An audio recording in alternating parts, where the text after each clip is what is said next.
Hi எல்லாருக்கும் ஒரு மிகப்பெரிய வணக்கம். இன்றைக்கான வீடியோவில் நம்ம தமிழ்நாட்டில் நடந்த ஒரு மிக மோசமான சம்பவத்தை பற்றி பார்க்க போகிறோம். இந்த வருஷத்தில் இதுதான் முதல் சம்பவமாக ஆரம்பிக்குது. அப்படி நினைக்கும் போது மனசுக்கு ரொம்ப கஷ்டமாக இருக்குது. ஏன்னு பார்த்தீங்கன்னா, ஒரு நாட்டுடைய அடிப்படைன்னு எடுத்துக்கிட்டாக்குள்ளே அதில் மருத்துவம், படிப்பு இந்த ரெண்டும் அடிப்படையாக இருந்தால் நல்லா இருந்தாலே போதுமானதாக இருக்கும். ஆனால் ஒரு நாட்டோட பள்ளிக்கூடத்திலேயே இப்படி ஒரு விஷயம் நடக்கிறது ரொம்ப தவறாக இருக்குது. இது நடந்தது ஒன்றும் கவர்மெண்ட் ஸ்கூல் கிடையாது, ப்ரைவேட் ஸ்கூல். நல்லாவே ஃபீஸ் வாங்குறாங்க. நல்லா ஃபீஸ் பிடுங்குற ஒரு ஸ்கூல், தனியார் ஸ்கூலில் இப்படி ஒரு விஷயம் நடக்கிறதுங்கிறது ஏற்றுக்கிற மாதிரியே இல்லை. மக்கள்லாம் வெளியே கதறிட்டு இருக்காங்க. விக்கிரவாண்டியில் இன்றைக்கி பைபாஸ் ரோட் ஃபுல்லாக ஆக்கிரமிப்பு பண்ணி வச்சுருக்காங்க, போராட்டம் பண்ணிகிட்டு இருக்காங்கன்னா அதுக்கு ஒரு முக்கிய காரணமும் இருக்குது. அவ்வளோ ஃபீஸ் வாங்குற அந்த ஒரு பள்ளிக்கூடத்தில் ஒரு செப்டிக் டேங்க்கு மூடுறதுக்கு வழி இல்லையா அப்படின்னு கேட்டு சர மாதிரியாக கிழிச்சு எடுத்துகிட்ருக்காங்க. நானும் அதே தான் கேட்கேன். அவ்வளோ ஃபீஸ் வாங்குறவங்களுக்கு ஒரு செப்டிக் டேங்க் மூடி வாங்கி போகிறதுல நீங்கள் குறைஞ்சி போயிட மாட்டீங்கன்ட்டு நான் நினைக்கிறேன். அதாவது ஒரு 4 வயசு பொண்ணு, அந்த பொண்ணுக்கு என்ன தெரியும்? இவங்களெல்லாம் செருப்பால் அடித்தா கூட அதுக்கு ஈடாகாதுன்னு நினைக்கிறேன்.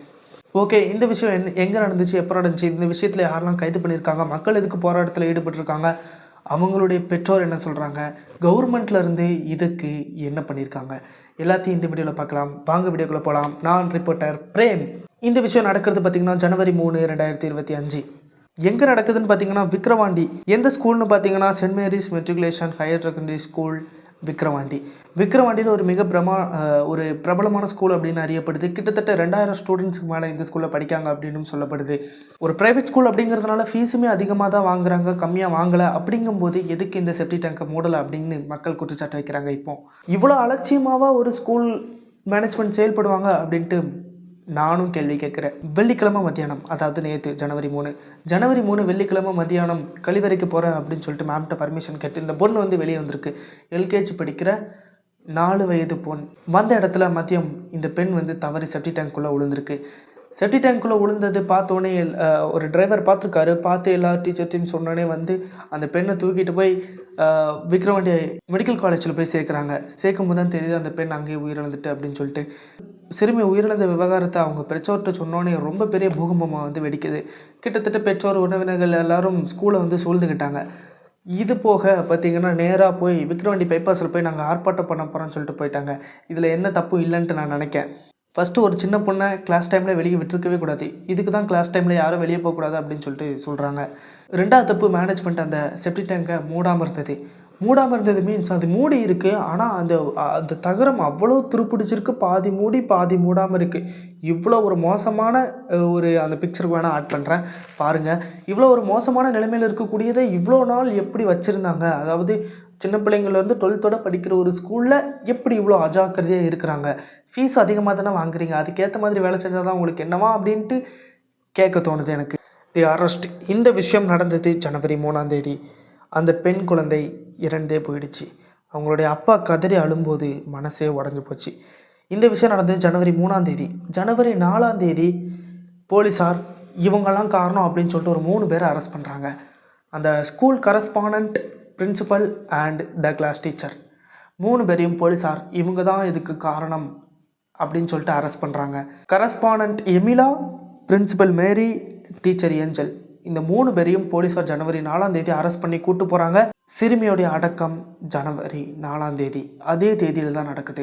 அடக்கத்தில் கலந்து கொள்ள வந்த நம்ம அமைச்சர் ஒருவர் கிட்டத்தட்ட கவர்மெண்ட் கொடுத்த ஒரு 3 லட்சம் ரூபாய், அதாவது மாணவி இறப்பிற்கு ஒரு உயிருக்கு 3 லட்சம் ரூபாய் நிதியை வந்து கொடுக்குறோம் அப்படின்னு சொல்லிட்டு கவர்மெண்ட்லேருந்து பெருசாக தூக்கிட்டு வந்தாங்க. அதை வந்து அமைச்சர் கொடுத்துட்டு அவர் வெளியே, அது ஏதோ கடமைக்கு வந்துட்டு போன மாதிரி தான் தெரியுது எனக்கு பார்க்க. உங்களுக்கு எப்படின்னு தெரில, உங்களுக்கு அடுத்த கமெண்ட்டில் சொல்லுங்கள். அந்த கொடுத்துட்டு அவர் வெளியே தான் போகிறாரு. இங்கே பேரண்ட்ஸ் எல்லோரும் சேர்ந்து இந்த செக் யாருக்கு வேணும் அப்படின்னு சொல்லிட்டு தூக்கி தூர போடுற மாதிரி இருந்துச்சு. அது மட்டும் இல்லாமல் இந்த ஸ்கூல் வந்து ஒரு முக்கியமான ஏரியாவில் இருக்கக்கூடிய ஸ்கூல் அப்படின்ட்டு அறியப்படுது. கிட்டத்தட்ட அந்த ஸ்கூல் பக்கத்தில் காவல் நிலையம், காலேஜ், தாலுக்கா ஆஃபீஸ் எல்லாமே அந்த ஸ்கூலை சுற்றி தான் இருக்குது. இத்தனைக்கும் இவ்வளோ இது இருக்க தண்டியும் அந்த ஒரு அஜாக்கிரதையான செயல் எப்படி நடந்துச்சு, இவ்வளோ நாளாக எப்படி அதை திறந்து போட்டிருந்தாங்க அப்படின்னு சொல்லிட்டு ஒரு மிகப்பெரிய கேள்வி எழுந்துட்டுருக்கு.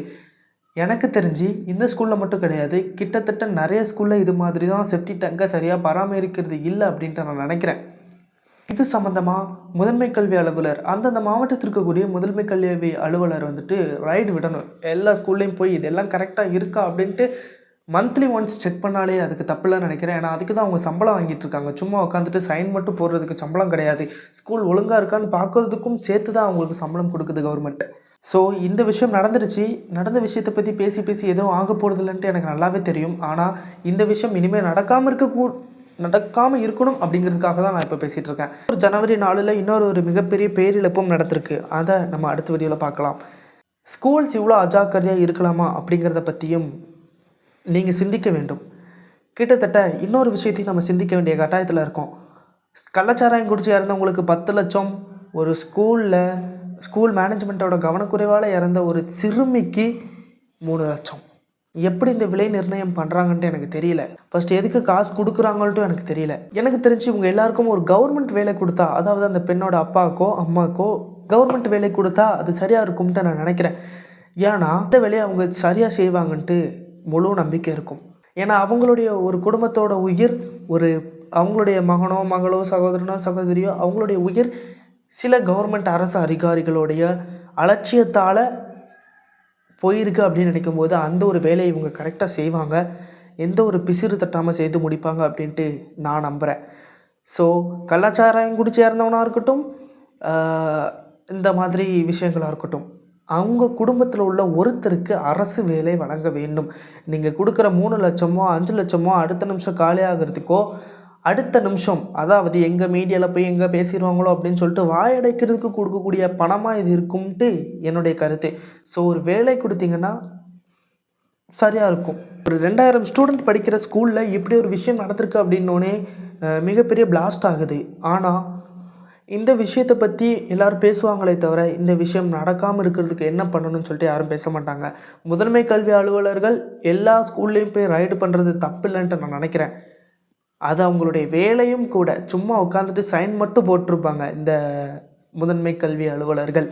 அவங்களுடைய வேலையை அவங்க கரெக்டாக பார்க்கணும். இது சம்மந்தமாக ஸ்கூல் டீச்சர் கரஸ்பாண்டன்ட் இவங்கள மட்டும் அரெஸ்ட் பண்ணால் பத்தாது. ஸ்கூல் ஒழுங்காக இருக்கான்னு பார்க்குறதுக்கு ஒரு டீம் நீங்கள் வச்சுருப்பீங்க. அந்த டீமில் அந்த ஏரியாவுக்கு அந்த டீம் யாரோ அவங்களையும் ஏதாவது ஒரு பனிஷ்மெண்ட் கொடுக்கணும் அப்படிங்கிறது எல்லாருடைய கோரிக்கையாகவும் இருக்குது. ஏன்னா கொஞ்ச நாளைக்கு முன்னாடி ஒரு கவர்மெண்ட் ஸ்கூலில் செவுறு இடிஞ்சு விழுந்து சில குழந்தைகள் இறந்து போனாங்க. சில குழந்தைகளுக்கு காயமாச்சு. இந்த விஷயத்துலையும் நீங்கள் கவர்மெண்ட் அஃபீஷியல்ஸ் எதுவுமே செய்யலை. அந்த ஸ்கூல் கரஸ்பாண்டன்ட் பிரின்சிபல் இப்படி தான் போனீங்க. இங்கேயாவது இந்த இடத்துலையாவது கவர்மெண்ட் ஆஃபீஸர்ஸை ஏதாவது பண்ணணும், பனிஷ்மெண்ட் கொடுக்கணும் அப்படிங்கிறத நான் இந்த வீடியோ மூலமாக தெரிவிச்சுக்கிறேன். ஏன்னா இது ஸ்கூலுடைய அலட்சியத்தால் மட்டும் நடந்ததாக இருக்க முடியாது. ஒரு கவர்மெண்ட் அலட்சியத்தால் இருந்ததாக இந்த விஷயம் நடந்திருக்கு அப்படின்ட்டு நான் நினைக்கிறேன். ஸோ தயவு செஞ்சு இனிமேல் இந்த விஷயம் நடக்காமல் இருக்கணும்னா எல்லா ஸ்கூலும் கவனமாக இருங்க. அதாவது வேறு எதுவும் கேட்கல, ரோடு போட்டுத்தாங்க அதை கூட நாங்கள் கேட்கல. இந்த school and medical college and hospitals இந்த 3 மட்டும் ஒழுங்காக இருந்துச்சுன்னா அதுவே ஒரு பெரிய புண்ணியமாக போகும் உங்களுக்கு. இனிமேலாவது இந்த விஷயம் நடக்காமல் இருக்கணும் அப்படின்ட்டு நான் கடவுளை வேண்டிக்கிறேன். இந்த வீடியோ அவ்வளோதான். அடுத்த வீடியோவில் நான் உங்களை சந்திக்கிறது உங்களது விடைபெறுவது பிரேம்குமார். அடுத்த வீடியோவில் சந்திக்கிறேன். பாய்.